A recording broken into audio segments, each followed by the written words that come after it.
The signal came in at 0317 station time, and I almost missed it. I was on my 4th hour of a 6-hour solo watch aboard the Yun Resolute, a listening post parked near the heliopause where the solar wind finally gives up and the cold of deep space takes over. Nothing ever happened out here.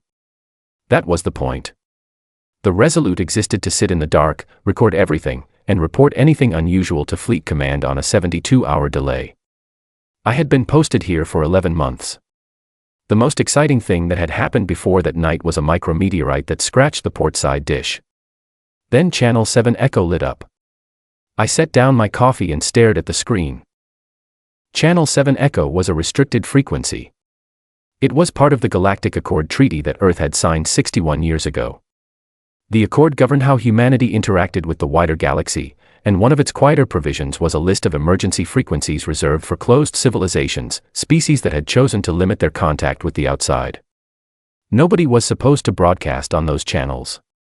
Nobody was supposed to even be listening on them. The Resolute listened on all of them, because that was our job, and because in 11 months nothing had ever come through.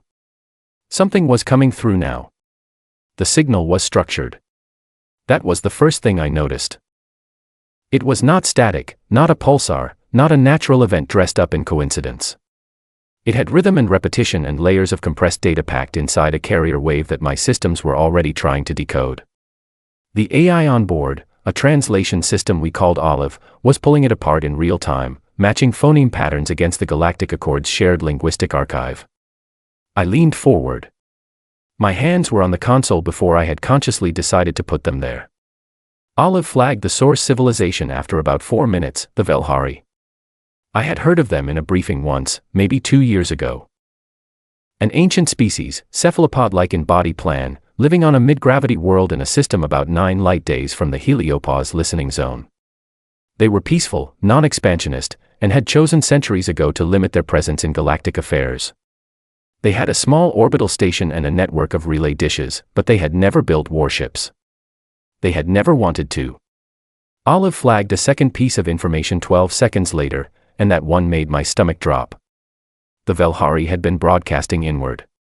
The signal was meant for allied species in their local cluster, a distress call aimed at neighbors who had agreements with them, who knew them, who might help. But their primary relay dish had been destroyed mid-rotation. The broadcast cone had swung outward instead of inward. It had swept across the outer solar system like a flashlight beam crossing a dark room. And the Resolute was the only human installation in its path. I started reading Olive's partial translation. The words came through in fragments, incomplete, rough, but the meaning was clear enough to land like a punch. Mass casualty event. Orbital infrastructure destroyed. Ground engagement ongoing. Civilian population, approximately 4.2 billion. I sat very still for about 10 seconds. Then I started filing. I sent everything to Fleet Command on the priority channel. The full signal recording, Olive's translation work, the source coordinates, the estimated broadcast window. I wrote a clean summary at the top, 3 sentences, no speculation. I marked it urgent. I marked it eyes only for the Watch Admiral. I sent it and then I sat back and thought about the fact that Fleet Command was 72 light hours away and that whatever was happening to 4.2 billion Velhari was happening right now, in real time, while I sat in a chair drinking cold coffee.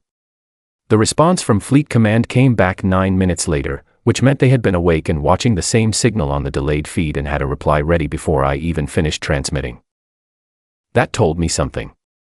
It told me people up the chain already knew this frequency existed and had been monitoring for exactly this kind of event.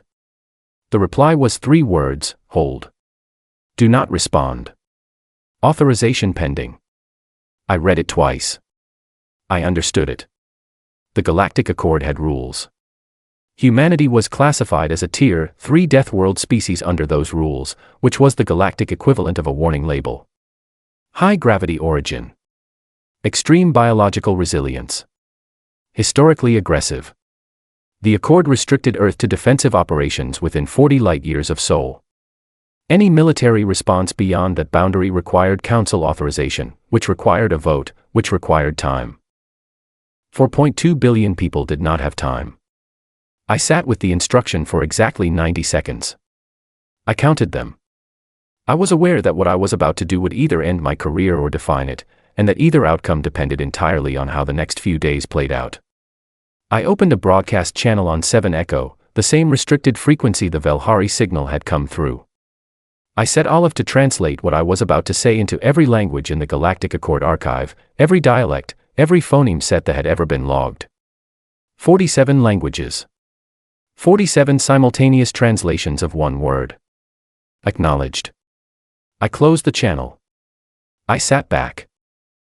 I wrote a second report to Fleet Command explaining what I had done and why, attached it to my service record, and sent it. What I did not know, and would not learn until much later, was what that single word did to the galaxy. Dozens of alien civilizations maintained passive monitoring arrays on the Accord's restricted frequencies. Not because they expected anything, but because old habits die hard among species that have been spacefaring for thousands of years. When my transmission went out, it went out on a frequency that was supposed to be silent, from a point in space that corresponded to the edge of the solar system, from a civilization that the wider galaxy had spent 60 years quietly hoping would stay quiet. Some of those monitoring stations registered my transmission and immediately began cross-referencing the signal origin. They knew exactly which star that direction pointed toward. They knew what lived there. They knew what had just woken up. I was still sitting at my console, writing my incident log and wondering whether I would be court-martialed, when a second message arrived. It was not on Fleet Command's channel. It was not on any official channel. It came through on a private queue, addressed to my personal receiver, sender identification blank. The encoding was rough, patched together, like someone had spent years studying a language from recordings and was using it for the first time under terrible pressure. It said, "Please. They are coming back in 3 rotations. Please." I stared at that message for a long time. Then I picked up my coffee, which was completely cold by now, and took a slow sip, because I needed something to do with my hands while I thought about what 3 rotations meant in Velhari time. I ran the calculation. Roughly 72 hours. Standard Earth hours. I looked at the distance to Velhari space. I looked at the maximum warp factor of a Yun fleet carrier. I did the math without meaning to, the way you do when a problem is too big to leave alone. 9 days. The fleet would need 9 days to reach Velhari space, if it left right now, which it could not, because there was no authorization and no vote and no decision yet. The Council was almost certainly being woken up at this very moment in Geneva, pulled out of beds and offices and meetings, handed briefings, and asked to sit down and discuss it in an orderly fashion. 72 hours for the Velhari. 9 days for a fleet. A vote that had not started yet. I looked at the 2 words on my private screen. Please. Please. I pulled up a blank message form and began typing my 3rd report of the night, this one addressed not to Fleet Command but directly to the office of the Secretary General. I attached everything, the signal, the translation, the coordinates, the timing calculation, and the private message with its 2 words and its blank sender field. At the bottom of my report I wrote 1 line of my own. I was not sure if it was appropriate. I sent it anyway. Someone asked. The chamber in Geneva was not designed for speed. That was the first thing Carol Dunn thought when she walked through the doors at 0620 local time and saw the delegates already arranged around the circular table, some of them still pulling on their formal jackets, some of them holding tablets showing feeds she had not been cleared for yet, all of them wearing the particular expression that senior officials wear when they have been given a problem that does not fit neatly into any existing category of problems. Carol was not a delegate. She was the Chief of Staff to Secretary General Amara Osebansu, which meant she was the person who organized Amara's reality so that Amara could focus on the parts of it that required genuine human judgment. She had been doing this job for 6 years. She thought she had seen every kind of crisis the position could generate. She had not seen this one. She found Amara already at the head of the table, not seated, standing with her hands flat on the surface and her eyes moving across a holographic display that showed the Velhari system in real time, or as close to real time as the relay delay allowed. The display was updated. The Velhari orbital station was gone. The debris field was still spreading. Amara looked up when Carol came in. She said, quietly, "What are the numbers?" Carol handed her the physical briefing sheet, because Amara always wanted the physical version for anything serious. 4.2 billion civilians. 1 orbital station destroyed. Surface bombardment confirmed on 2 continents. The responsible party is the Keth Dominion, a mid-tier expansionist state that has been operating in that sector for about 40 years.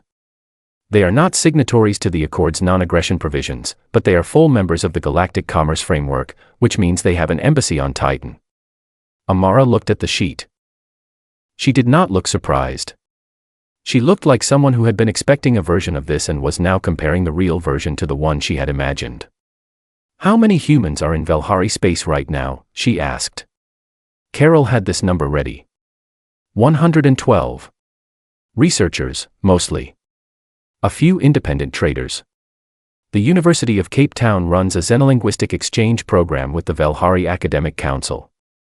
The participants are currently unaccounted for. Amara straightened up. She looked around the table. The delegates were watching her. Some of them had been in this chamber long enough to have participated in the original Accord negotiations. Some of them were young enough that the Accord was simply the world they had grown up in, the set of rules that governed their sky. The Keth ambassador, she said, is he on the link? The holographic display shifted. A figure appeared at the far end of the table's projection space, a Keth, which meant tall, thin, with a face that was not built for the kind of expressions humans defaulted to. The Keth communicated partly through color changes in their facial membranes, which did not translate well to standard video, so conversations with them had a flatness to them, a sense of important information happening just out of reach. The ambassador's name was something that humans rendered as Vashari. He had been on Titan for 3 years. Carol had met him twice at formal functions. He was very good at his job, which was to make the Keth seem less like what they were. Secretary General, he said, in Accord standard lingua. His voice was smooth. Unhurried. We regret that this situation has caused alarm. The Velhari system is within Keth's sovereign interest space under the Charter of. Amara cut him off. She did it quietly, the way you cut a thread rather than snap it. The Velhari are signatories to the Galactic Accord. Their sovereign status is recognized. The charter you are citing predates their Accord membership and was superseded. Vashari's facial membranes shifted color very slightly. That was the closest thing to a reaction he showed. The situation, he said, is a domestic matter. 4.2 billion people, Amara said.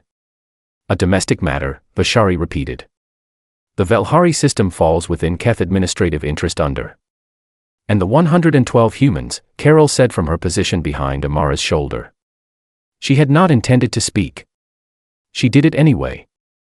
The 112 human nationals currently unaccounted for in that system. There was a silence.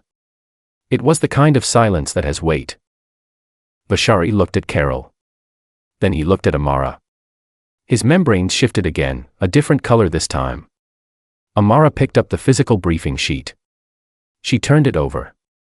On the back, Carol had printed the relevant Accord provision in full, Article 7, Subsection 4. Any human national in documented danger outside Accord-defined defensive space triggers the Defensive Charter's Emergency Response Clause. Council authorization required. Simple majority, present members. Amara looked at the delegates. She said, I need a vote. It took 4 hours.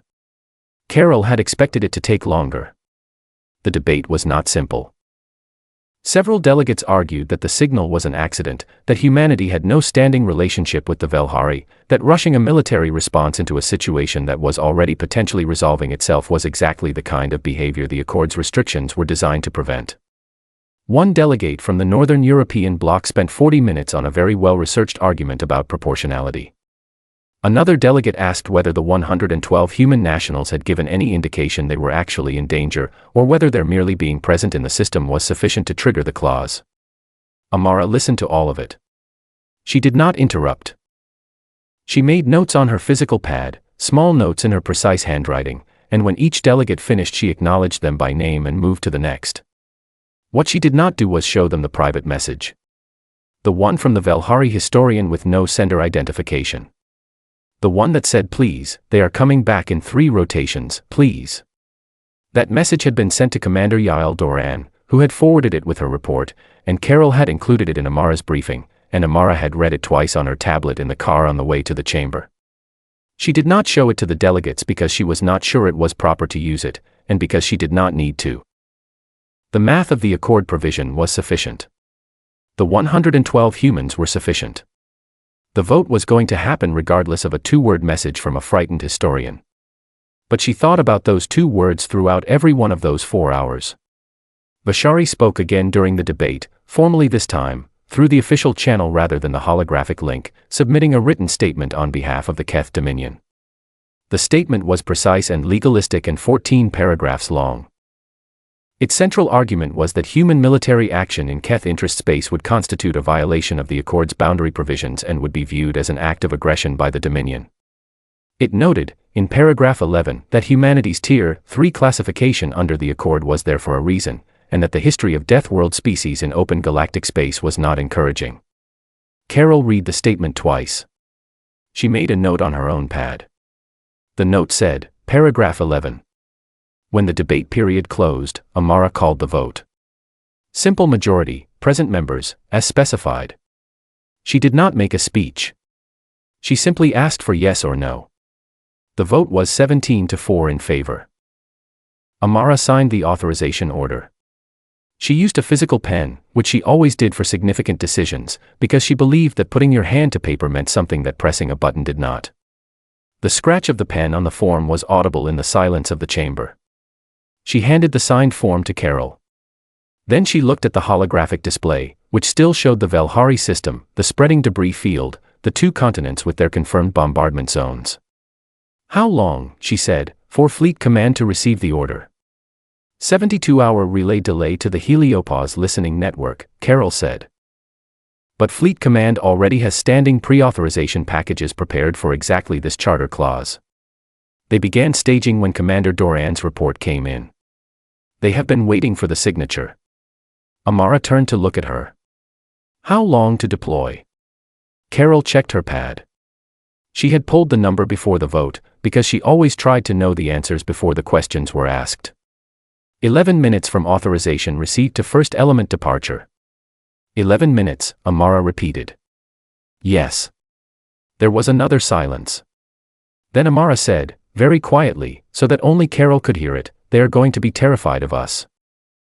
Carol considered the question of who she meant, whether she meant the Keth or the Velhari or the rest of the galaxy watching on their monitoring arrays. She decided the answer was probably all of them. Probably, Carol said. Amara straightened her jacket. She looked at the room, at the delegates, at the display. Good, she said, in a tone that was not warm and not cold but something in between, the tone of someone who has made a decision and is done second-guessing it. That is the correct response when you do not stop. Bashari, the Keth ambassador, was still on the link. His membranes had gone very pale. Carol had done enough research on Keth biology to know that pale membranes meant something specific. It was not fear, exactly. It was the Keth version of a recalculation, the biological signal of a mind that has just discovered the model it was using was wrong. He had assumed the debate would take weeks. He had assumed committees and formal objections and carefully worded diplomatic notes. He had walked into this chamber expecting a species that argued with itself until the moment of decision slipped past. He had not expected 4 hours and a physical signature. He had definitely not expected what Carol overheard from the duty officer's earpiece as she was helping Amara gather her materials to leave the chamber. The duty officer went pale himself and then turned to his console and pulled up a display, and Carol looked at it over his shoulder. The Keth Fleet Monitoring Station near the Heliopause had just filed an urgent report. 3 Keth warships that had been holding position near the Velhari system's edge, presumably waiting for the outcome of the Earth Council session, had detected something on long-range sensors. The Yun fleet had already begun to move. Not in response to the authorization. Not waiting for it. They had been staged and positioned and ready, and the moment the authorization code hit Fleet Command's queue they had gone, 11 minutes flat, exactly as Carol had told Amara they would. The Keth warships near Velhari were now transmitting on their own emergency channel. Their message was flagged and translated automatically by the Accord network. It was addressed to Keth Dominion Command. It said, they were already moving. The Deathworld fleet was already moving before we received confirmation the order was signed. Carol folded the authorization form and put it in her bag. She thought about Commander Doran out at the Heliopause, sitting in her chair, sending a single word into the dark. She thought about the 9-day transit time. She thought about the Keth warships near Velhari, watching a fleet appear on their sensors that was already closing the distance. She thought, 3 rotations. 72 hours. The fleet cannot arrive in time. But the Keth do not know that yet. What they know right now is what their sensors are telling them. What the sensors were telling them was that a Tier 3 Deathworld had responded to a distress call it was never supposed to receive, had held a vote that took 4 hours instead of 4 weeks, and had launched a fleet that was already moving before the ink on the authorization was dry. Carol walked out of the chamber beside Amara and did not say any of this aloud, because she did not need to. In the elevator on the way down to the car, Amara's tablet chimed. She looked at it. Then she held it out to Carol without a word. A new message, relayed through the Accord network, sender identified only as a Velhari secondary relay station, still partially operational. It was addressed to the UN Emergency Council and it said, in rough Accord standard lingua that someone had clearly been practicing for a very long time, we hear your engines. We did not know you would come. We did not know anyone would come. Amara put the tablet away. She looked straight ahead at the elevator doors. Carol said nothing. There was nothing to say. Outside, a car was waiting. The sky above Geneva was beginning to lighten at the edges. The next 4 hours belonged to Fleet Command. Yael Doran had not slept in 31 hours when Carrier Group 7 dropped out of its transit formation to allow her observation access from the Resolute's docking bay. She had expected to watch through a screen. She had a good screen in her quarters, military grade, wide angle, the kind that made you feel like you were almost in the space you were looking at. She sat down in front of it when the alert came through, pulled up the feed, and then she stood up again without really knowing why and walked to the physical viewport in the docking bay wall instead. Some things you needed to see without glass between you and them. The fleet was assembling at the transit staging point, a gravitational null zone about 200,000 kilometers off the heliopause boundary where ships could safely aggregate before a coordinated jump. They were coming in from multiple directions, individual elements completing their own shorter transit hops to reach the gathering point, and as each one arrived Yael watched it slide into formation and hold its position with the kind of precise stillness that only fully powered warships could manage. She counted. She stopped counting at 30 because the math was becoming emotional and she did not want to be emotional right now. She was an officer and there was work to do. But she kept watching. 14 fleet carriers, each one longer than most city blocks on Earth, carrying complement fighters and dropships and enough medical personnel to run a small hospital on any surface they reached. 60 destroyers in protective screen formation, moving through the formation gaps like they were threading needles. The Unst Thermopylae, the only ship in human history specifically rated for orbital bombardment suppression, which meant it was designed to find where the fire was coming from and make it stop. It was not a small ship. Looking at it, Yael felt the specific kind of quiet that comes over you when you see a thing that means business and has never once pretended otherwise. There were also medical frigates. Engineering vessels with their cargo bays loaded with prefabricated components for an orbital station, because someone at Fleet Command had looked at the intelligence report about the Velhari's destroyed relay infrastructure and had simply solved it. Not eventually. Now. The components were loaded before departure. The engineers were already reviewing Velhari station schematics on the transit to the staging point. Yael thought about the Keth ambassador's formal statement, the one that had been submitted to the Geneva Council. Paragraph 11. The history of Deathworld species in open galactic space is not encouraging. She thought, you have not seen us try yet. Her comm unit buzzed. It was the duty officer on the lead carrier, the UN's Crestfall. He was asking whether she wanted to join the flag bridge for the transit.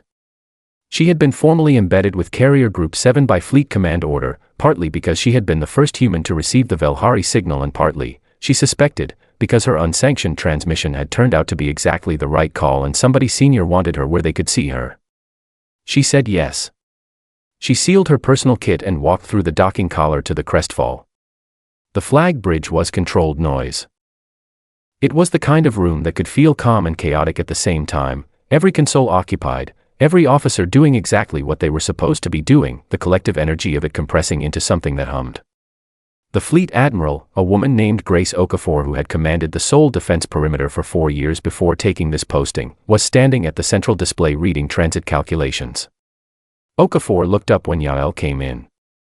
She was not a tall woman, but she was the kind of person who occupied space in a way that made the room rearrange itself slightly around her. She said, "Doran.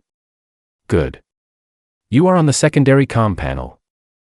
If we receive any Velhari transmissions, I want you on translation support." "Yes, Admiral." Okafor looked back at the display. She said, without looking up, "You sent a word." Yael said, "Yes." Okafor was quiet for a moment. Then she said, "It was the right word." Transit to the Velhari system took 9 days. Yael spent much of it at the secondary comm panel, working with Olive and the translation archive, building a more complete picture of the Velhari language than the Accord database had on file. It was not difficult work, but it was absorbing, and absorbing was what she needed. The Velhari spoke in layered constructs, meaning built on meaning, context wrapped around context. Their emergency broadcast had been stripped down to its minimum, like someone screaming instead of speaking, and even stripped down it was dense with implication. She also spent time monitoring the alien communication networks. She had access to intercepts through the Resolute's relay, which traveled with the fleet on a tether arrangement, and what she read in those intercepts was something she would think about for years afterward. The wider galaxy had been watching humanity's fleet assemble at the staging point. They had been watching it move. Dozens of species with monitoring capabilities had been tracking the fleet since departure, and the content of their communication was not what she had expected. She had expected fear, or something like it. She had expected the kind of horrified fascination that a galaxy used to thinking of humans as a contained problem might feel when the containment proved optional. There was some of that. She would not pretend otherwise. But there was also something else. Something she had to read carefully, cross-referencing the translations, making sure she was not projecting meaning that was not there. Confusion. Genuine confusion. Not about what humanity was doing, but about why. The concept of responding to a distress call from a species you had never met, crossing a significant portion of space to do it, sending not a diplomatic envoy but your actual warships, your actual engineering crews, your actual doctors, and doing all of it because someone sent a signal that you were never even supposed to receive. That concept was not processing cleanly in most of the communication Yael was reading. A Thuran diplomatic message, intercepted and flagged by Olive as potentially important, put it most directly. The Thuran were one of the oldest spacefaring civilizations, the species that had originally drafted the Accord framework. Their message was addressed internally, not to anyone outside their network, and it said, "Why? They do not know these people. There is no treaty obligation. There is no trade relationship. There is no historical connection. Why?" Yael read that message 3 times. She thought about trying to formulate an answer.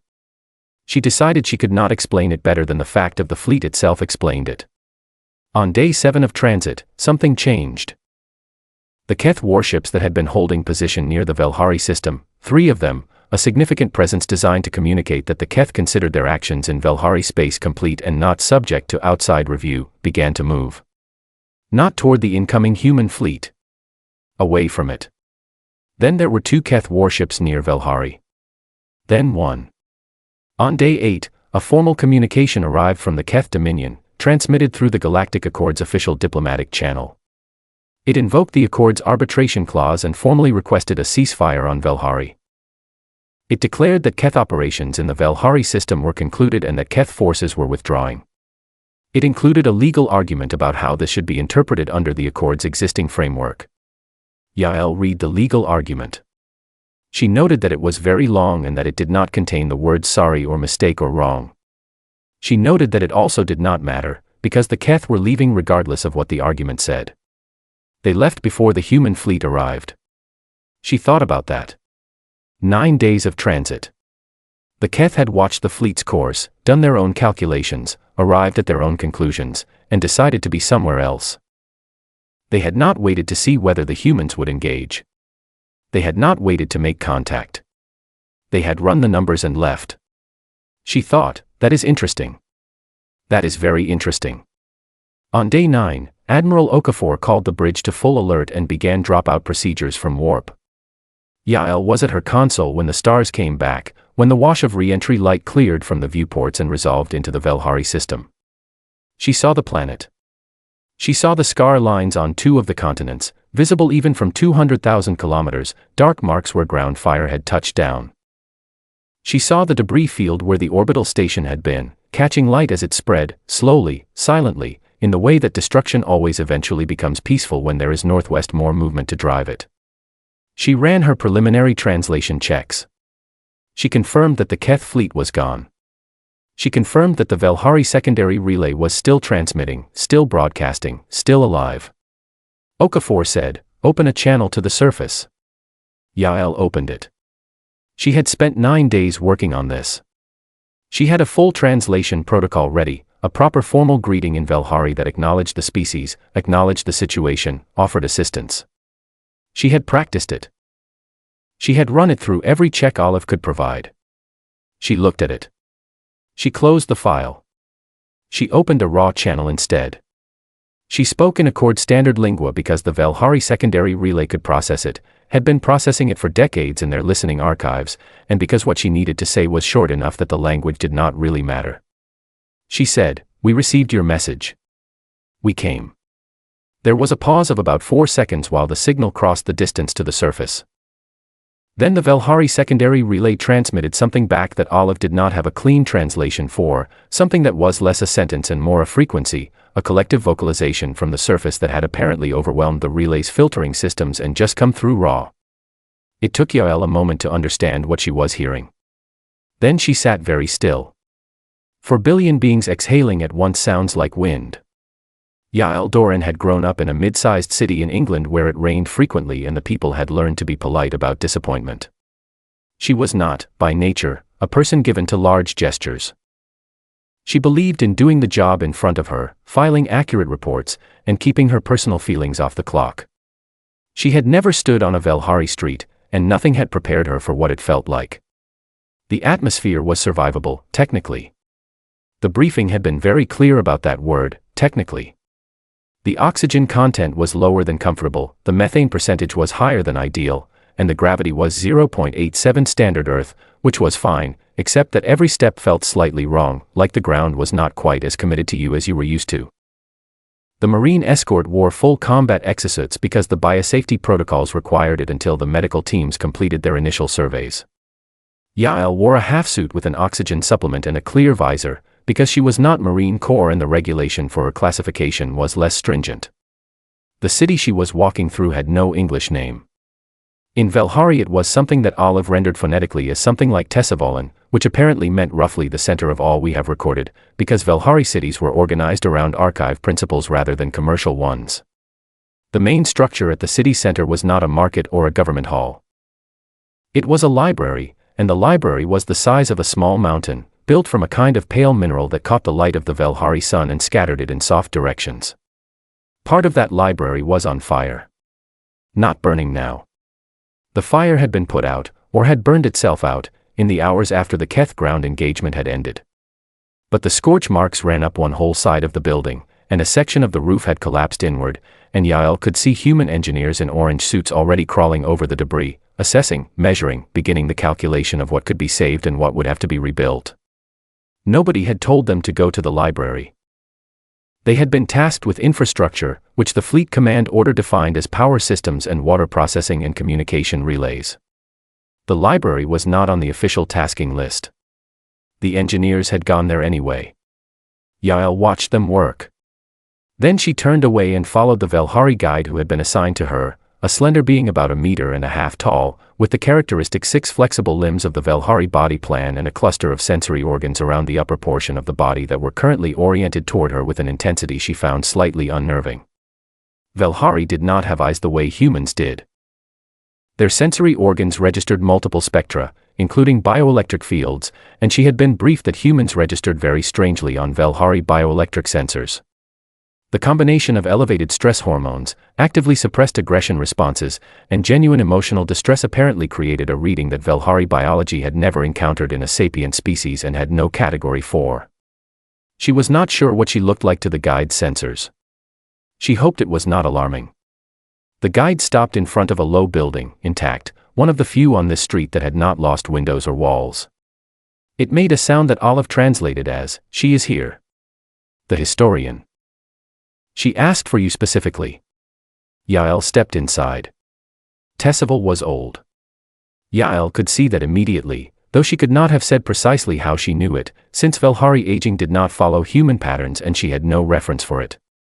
But there was something in the way Tessival held herself, the careful deliberateness of each movement, the particular quality of the attention she directed at Yael when Yael walked in, that communicated age the way all kinds of age communicated across species lines, through the weight of having seen a great deal. Tessival was the one who had sent the private message. The one in broken English, with no sender identification. Yael had figured this out on day 6 of transit, working through Olive's translation logs, cross-referencing the linguistic signature of the private message with the Velhari secondary relay's transmission metadata.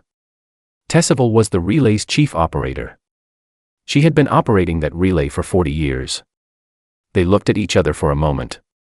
Then Tessival said, in English, slow and careful and clearly practiced, "You came." Yael said, "We received your message."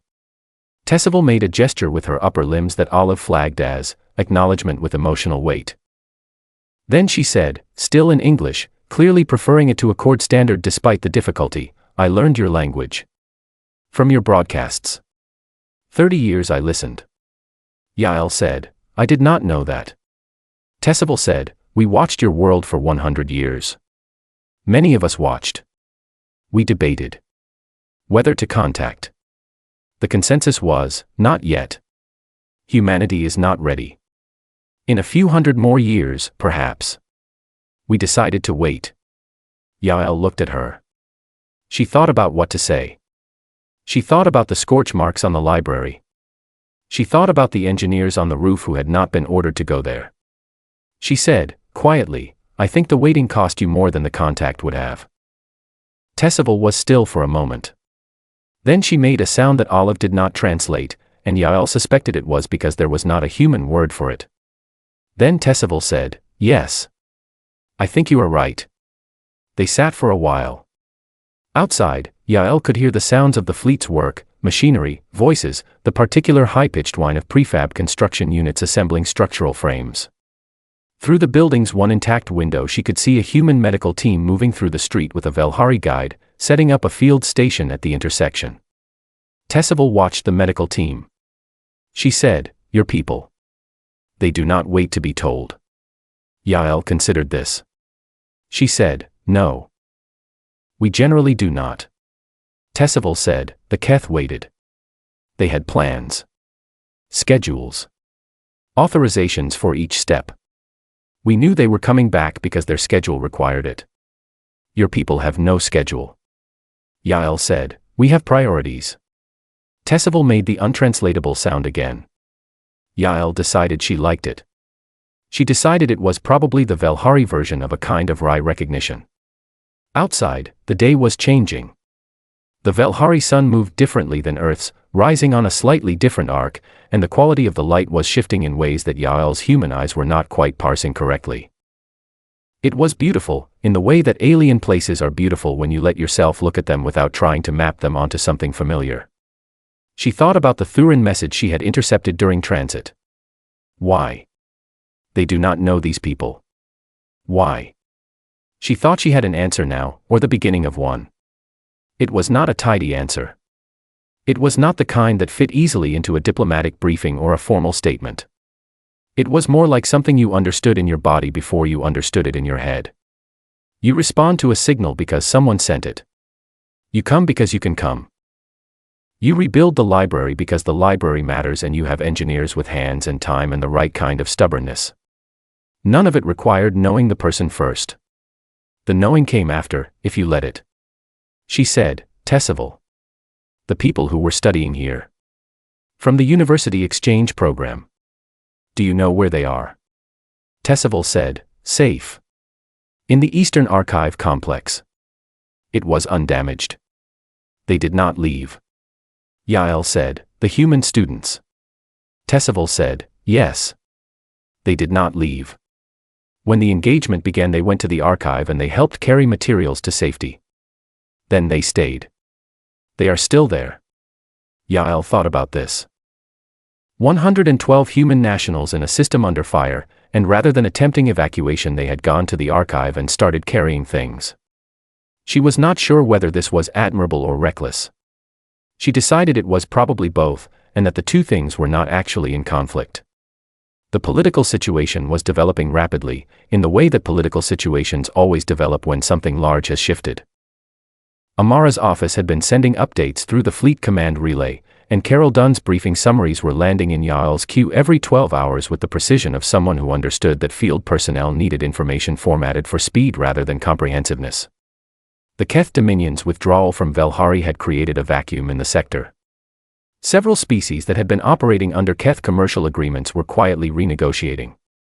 2 Keth client species had already filed formal notifications with the Galactic Accord Office requesting reclassification as independent signatories.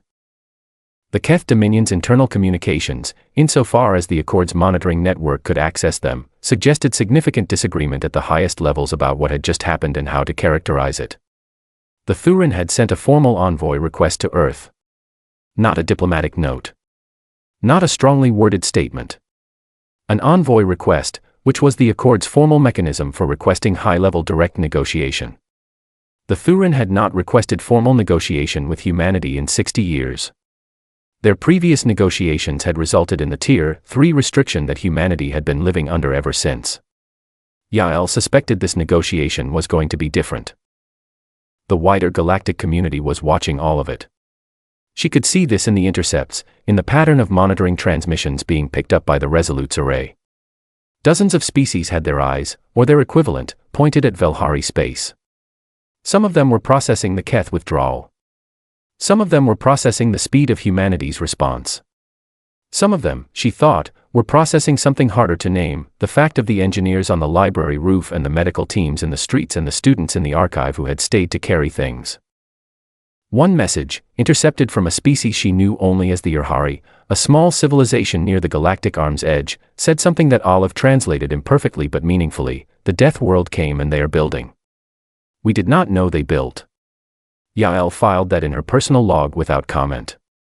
On the 4th day of their presence in Velhari space, she was walking back from a coordination meeting with the fleet's medical command when she passed the orbital station reconstruction site, or what would eventually be the reconstruction site. The prefab components were still being unloaded from the engineering frigates and transported to the surface-to-orbit launch facility that was itself being repaired. It was going to take months. Everyone knew it was going to take months. The engineers had posted a timeline on the shared command board that went out 18 months and included 17 separate review checkpoints. Yael stopped walking and looked at that board for a while.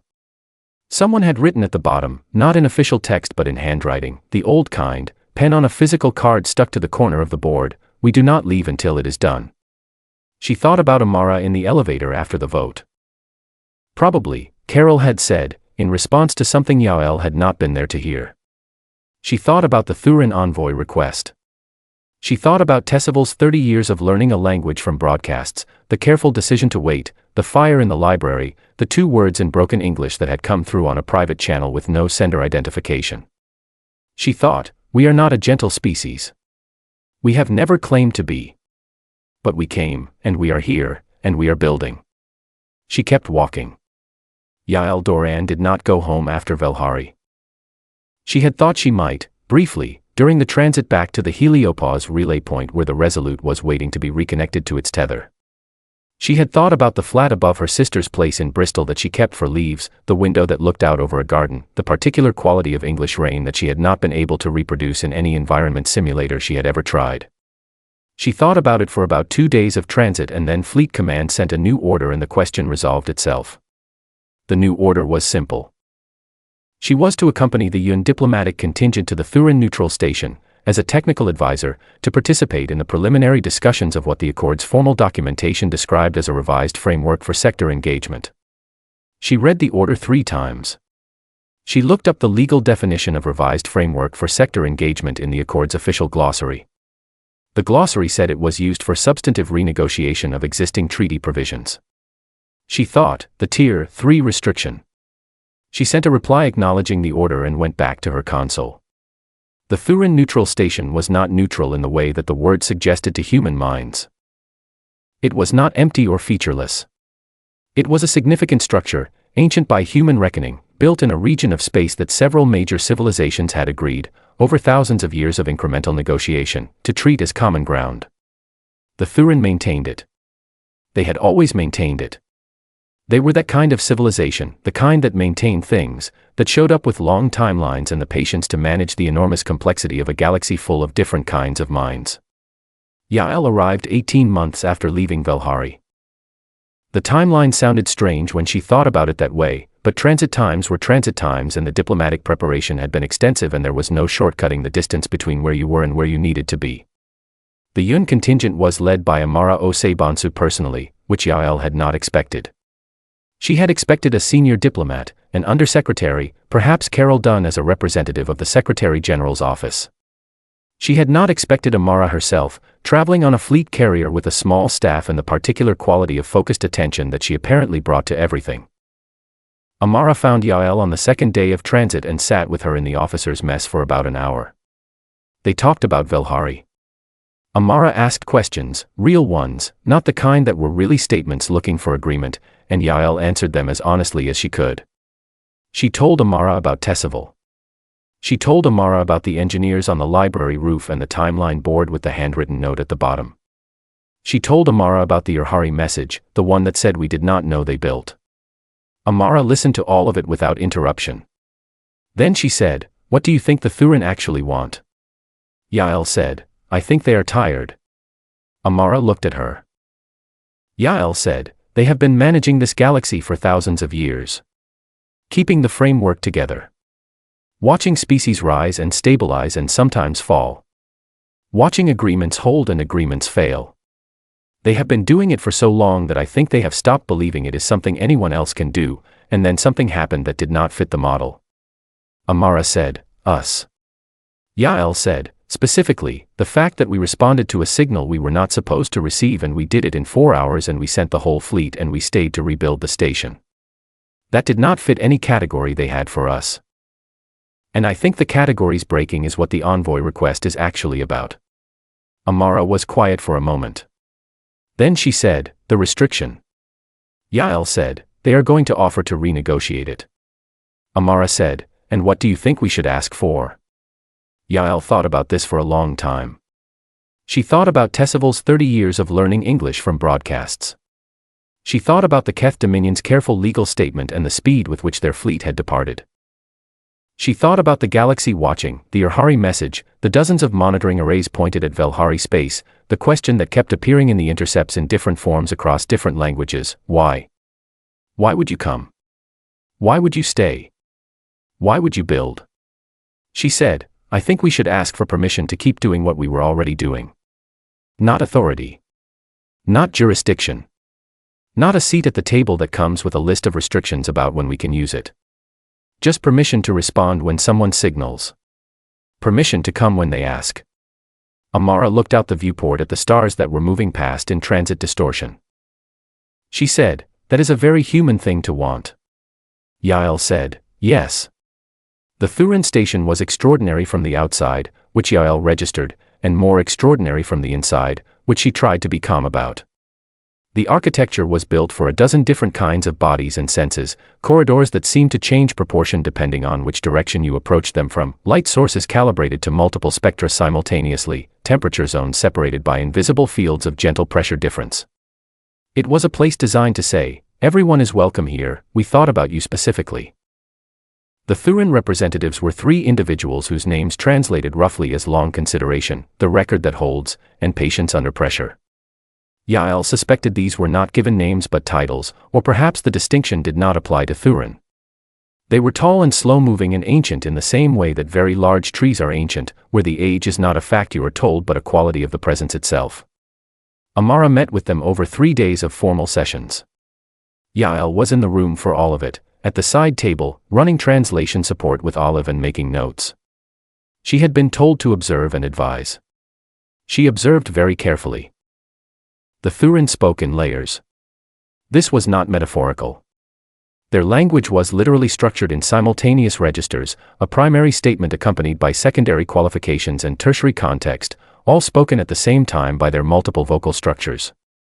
Olive was quite good at separating the layers, but there was always a quality of richness in the Thurin speech that the translation flattened, the way a recording of music flattens the sound of a live performance. On the second day, long consideration said something that Yael flagged for special attention. The translation, filtered through Olive, came out as, "You came to Velhari and you did not take anything. You did not claim anything. You responded to a signal and you came and you stayed and then you built. We have observed many species respond to distress signals from others. The response is almost always shaped by what can be gained. Yours was not shaped that way. We do not fully understand this, but we have decided it is relevant." Amara said, "It is relevant." Long consideration said, "We would like to understand it better." Amara said, "The simplest explanation is that someone asked." Long consideration was quiet for a long time, by Thurin standards, which meant about 40 seconds. Then it said, "That is very simple." Amara said, "Most true things are." On the third day, the Thurin presented their proposal. It was formal and extensive and Yael read it in its entirety twice during the session break. The core of it was not a set of restrictions. It was a set of invitations. Humanity would retain its Accord membership and its existing rights under the treaty. The Tier 3 boundary restriction would be reclassified as a voluntary guideline rather than a mandatory provision, subject to a mutual review mechanism every decade. In exchange, Earth would formally accept what the document called a consultation role in sector stability events, which meant that when something like Velhari happened, humanity would be formally part of the conversation about responses rather than excluded from it. It was not everything. It was not permission to go anywhere, do anything, ignore all frameworks and act purely on instinct. The frameworks were still there, because frameworks mattered, because the galaxy was genuinely complicated and the rules existed for reasons that went back thousands of years and involved histories that humanity was still learning. But it was the beginning of something different. A door that had been kept closed for 61 years, opened, and not because humanity had broken it down but because someone on the other side had looked at what happened at Velhari and decided to try the handle. Yael filed her technical assessments. She flagged 3 provisions for legal review, noted 2 translation ambiguities in the proposed text, and submitted her recommendation in 2 sentences: accept the proposal as presented. Begin immediately. Amara accepted the proposal on the final morning of the session. She used a physical pen. Afterward, Yael stood at a viewport on the Thurin station and looked out at a part of the galaxy she had never seen before. From this vantage point, the arm of the Milky Way curved in a way that was different from any angle she had grown up with, the stars arranged in unfamiliar patterns, the darkness between them the same as every other darkness she had ever looked into but somehow more itself here, more present. She thought about the signal, 0317 station time, channel 7 echo lighting up. She thought about the cold coffee. She thought about sitting very still for 10 seconds and then reaching for the console. She thought about the word she had sent into that darkness. One word, 47 languages, 47 simultaneous translations. The thing that happened when a Deathworld woke up at 0317 to the sound of 4 billion people asking for help and said, "Yes. I heard you. I am here." She had spent 18 months wondering whether she had been right to send it. She had stopped wondering somewhere over Velhari, watching engineers work on a library roof in the pale light of an alien sun. She had stopped wondering at the handwritten note on the timeline board. She had stopped wondering the moment Tessival said in careful, 30 years practiced English, "You came." She thought, "We are not what anyone expected us to be. We are not what we expected ourselves to be, some days. We are a species that grew up on a world that was trying to stop us at every turn, and we learned things from that, hard things, that we are still understanding the shape of. One of the things we learned was that the signal matters. That when something in the dark sends a message, the right answer is to answer it. That you do not calculate the benefit first and the cost second and arrive at a decision through careful optimization. You hear it and you move, and you figure out the rest while you are already on your way. The Thurin had been managing this galaxy for thousands of years. They were tired in the way that anyone is tired when they have been doing something alone for longer than they should have to. They had looked at Velhari and seen something they had not seen before, something that did not fit their models, something that required them to update the category they had put humanity in 61 years ago. Yael thought, "We are going to disappoint them sometimes. We are going to make mistakes, because we are the kind of species that makes mistakes and then stays up all night arguing about them and sometimes gets it right the second or third time. We are going to be difficult and complicated and occasionally baffling to every other mind in this galaxy, because that is also what we are. But we are going to come when they call. That is the thing that is not complicated. That is the thing that does not require optimization or committees or weeks of careful debate. Someone asks, and we come. We come with warships and doctors and engineers who go to the library without being told. We come with cold coffee and one word on a restricted frequency and an 11-minute deployment time. We come because the signal matters and the person at the other end of it matters, and we decided a long time ago, in the long ugly history of what we are, that this was the part of ourselves we were going to keep. Amara found her at the viewport. She stood beside her and looked at the same part of the galaxy without speaking for a while. Then Amara said, "Carol wants to know if you are ready to file your final report." Yael said, "Yes. I think I am." Amara said, "What will you write?" Yael thought about it. She thought about all of it, the whole long chain of it, from 0317 at the heliopause to this moment at a Thuran viewport looking at the arm of their galaxy from an angle no human had seen before. She said, "Signal received. Responded accordingly. Recommend continued engagement." Amara looked at her. Then she looked back at the stars. She said, "That is the whole story." Yael said, "Yes. I think it is. That is always going to be the whole story." Outside the viewport, the galaxy continued its long, slow turning. Somewhere in it, a Velhari historian was sitting in a building that still smelled faintly of smoke, surrounded by archives that had survived, watching a human engineering crew work on a relay tower that would one day connect her world to the rest of the stars again. Somewhere in it, a Keth Dominion was having a long and apparently very uncomfortable internal conversation about what happened when you assume a species will respond like a committee and they respond like a family. Somewhere in it, a small civilization called the Urhari was sending messages to its neighbors that said, "We did not know they built. We should learn more about this." And somewhere in it, in the dark between the stars, in all the places where something might one day go wrong, in all the systems where something ancient and frightened might one day reach for a frequency they hoped someone would hear, the answer was already on its way. It just did not know it yet. It was waiting for the signal.